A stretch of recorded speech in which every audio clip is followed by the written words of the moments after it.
Marami sa atin ang nagiging emosyonal, lalo na kapag tayo ay nalalagay sa isang sitwasyon na kung saan ay napakalungkot. Ang pagbagsak sa exam, pagkawala ng mahal sa buhay, at problema sa pinansyal ay maaaring magdulot ng kalungkutan. Ang pagiging masayahin, gaya ng pagkakaroon ng mga bagay na inaasam, ay talaga namang nakakagaan ng loob. Bukod sa mga ito, ang pagkakaroon ng galit ay lumalabas kapag tayo ay nalagay sa nakakainis na sitwasyon. Ang stress, pressure, at pagkabalisa ay karaniwang nangyayari sa atin kapag tayo ay nakakaranas ng magulong pamumuhay at ito ay may tuturing na normal. Lahat ng tao ay mayroong mga iba't ibang emosyon at reaksyon sa mga bagay-bagay. Sapagkat gaya ng ating pisikal na kalusugan, tayo rin ay mayroong tinatawag na kalusugang pangkaisipan o mas kilala sa tawag na mental health. Ang mental health ay napakahalaga sa atin bilang tao. Bagamat ang mga hayop ay may kanya-kanya ring emosyon, tayong tao lamang ang may mataas na level ng kaisipan. Kaya naman, tayo lang ang may kakayahang makaranas ng matinding emosyon, matinding kabalisahan, depresyon at iba pa. Mahalagang alagaan ang ating mental health sapagkat kapag ito ay ating napabayaan, ay hahantong ito sa pagkakaroon ng problema sa ating kaisipan na maaaring makaapekto sa pang-araw-araw nating pamumuhay. Maaaring maapektuhan nito ang ating trabaho, pag-aaral at iba pa. Ang pagkakaroon ng sakit o problema sa ating pag-iisip ay hindi biro. Ang depresyon na isa sa pinakapangunahing mental health problem ay isang nakakabahalang sakit. Ilan sa mga sintomas nito ay ang pagiging malungkutin, kawalan ng gana sa pagkain o sobra-sobra ang pagkain, madalas na pag-iyak, kawalan ng pag-asa, hindi makatulog o sobra sa tulog, kawalan ng interes sa mga bagay, at suicidal thoughts. Hindi biro ang sakit na ito na kapag hindi naagapan ay maaaring humantong sa pagpapakamatay.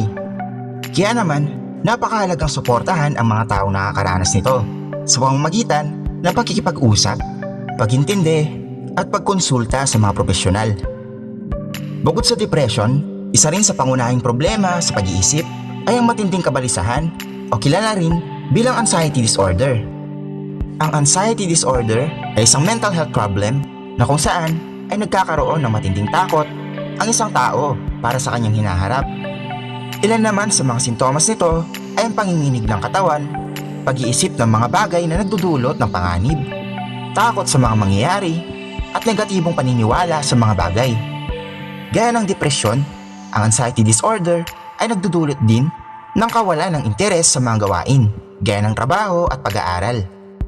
Mabuting kumonsulta sa mga profesional kapag ikaw ay nakakaranas ng anxiety disorder.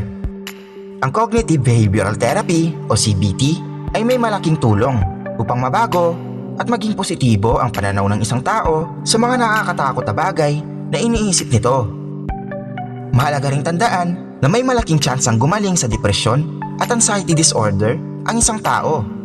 Kaya naman, hindi dapat hayaang humantong sa pagpapakamatay ang sino mang dumaranas nito.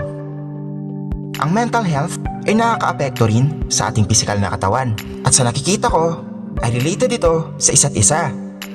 Kapag mahina ang ating mental health, ay naaapektuhan din ang ating physical health.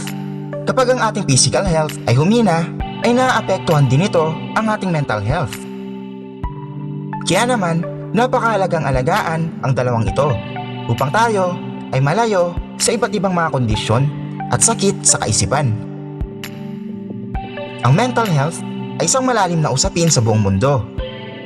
May mga taong interesadong pag-usapan ang patungkol dito, subalit nakakalungkot lang isipin na marami pa ring mga tao ang hindi pa nakakaalam at hindi pinahahalaga nito. Maraming mga tao ang madalas na pinagtatawanan at kinukutya ang mga taong may problema sa pag-iisip. Ngunit sa halip na gawa ng hindi magandang reaksyon ang mga ito, ay mahalagang intindihin at suportahan sila. Ang pagtawanan at gawan sila ng masasamang bagay ay mas lalong magdudulot sa kanila ng mas matinding problema sa kanilang sakit. Kaya't lagi lang nating tatandaan na mahalagang magkaroon tayo ng malalim na kaalaman at pag-intindi sa usapin ng mental health. Minsan ay hindi rin natin maiiwasang malagay sa mga sitwasyong nagdudulot ng matinding stress at pressure. Kaya't huwag nating pababayaan ang ating sarili. Ang komunikasyon o pagkikipag-usap sa mga mahal sa buhay, pag-iwas sa bisyo, pagiging masayahin, malusog na pamumuhay, at positibong pananaw ay may malaking tulong sa paglago ng ating mental health. Kaya naman, panatilihin nating alagaan ang ating sarili at gawin ang mga bagay na makakatulong sa ating kaisipan.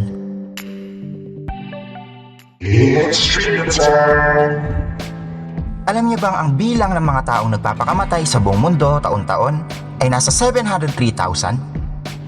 Ayon ito sa website ng World Health Organization noong 2023. Gaya ng nabanggit ko kanina, may mataas na tsansang gumaling sa iba't ibang mental health disorders ang isang tao, gaya ng depresyon, anxiety disorder, PTSD, at iba pa.